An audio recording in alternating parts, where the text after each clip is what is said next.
حضرت حسین رضی اللہ تعالی عنہ کی فضیلت کتنی تھی؟ حضرت صلی اللہ علیہ وسلم نے فرما دیا، سیدہ شباب اہل الجنہ الحسن والحسین، جنت والوں کے جوانوں کے سردار حسن رضی اللہ عنہ اور حضرت حسین رضی اللہ عنہ ہیں۔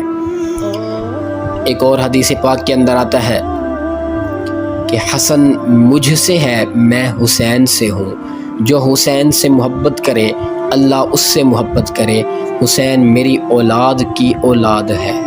پھر حضور صلی اللہ علیہ وسلم نے فرمایا، ریحان الدنیا والآخرہ الحسن والحسین، دنیا اور آخرت کے پھول حسن اور حسین رضی اللہ عنہما ہیں۔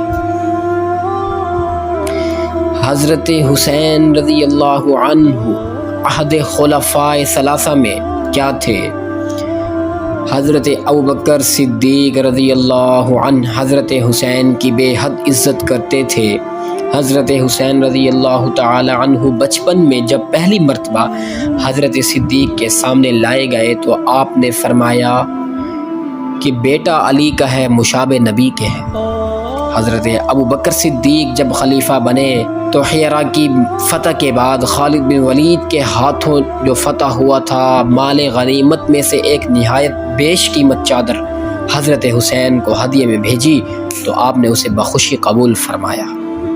حضرت حسین رضی اللہ تعالیٰ عنہ خلیفہ دوم حضرت عمر فاروق کے دور میں اسلامی فتوحات میں ایک مرتبہ کپڑا آیا، اس میں حضرت حسین کے موافق کوئی پوشاک نہ ملی تو آپ نے خصوصی طور پر علاقہ یمن کی طرف آدمی روانہ کیا، وہاں سے مناسب لباس آیا تو حضرت حسین نے اسے زیب تن کیا۔ حضرت عمر نے فرمایا، اب میری طبیعت خوش ہوئی ہے۔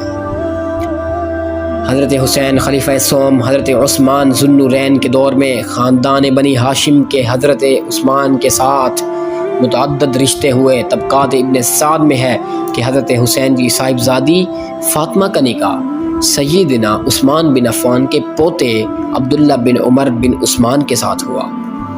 حضرت حسین کی صاحبزادی حضرت سکینہ بنت حسین حضرت عثمان کے پوتے زید بن عمر بن عثمان کے نکاح میں تھی۔ یہ تھی حضرت حسین کی فضیلت کہ حضرت حسین کا حضور سے کیا رشتہ تھا، حضرت حسین کا حضرت ابوبکر صدیق سے کیا رشتہ تھا، حضرت حسین رضی اللہ عنہ کا حضرت عمر سے کیا تعلق تھا، حضرت حسین رضی اللہ تعالی عنہ کا حضرت عثمان رضی اللہ تعالی عنہ سے کیا رشتہ اور کیا تعلق تھا۔ ھذا ھو المراد وآخر دعوانا ان الحمد للہ رب العالمین۔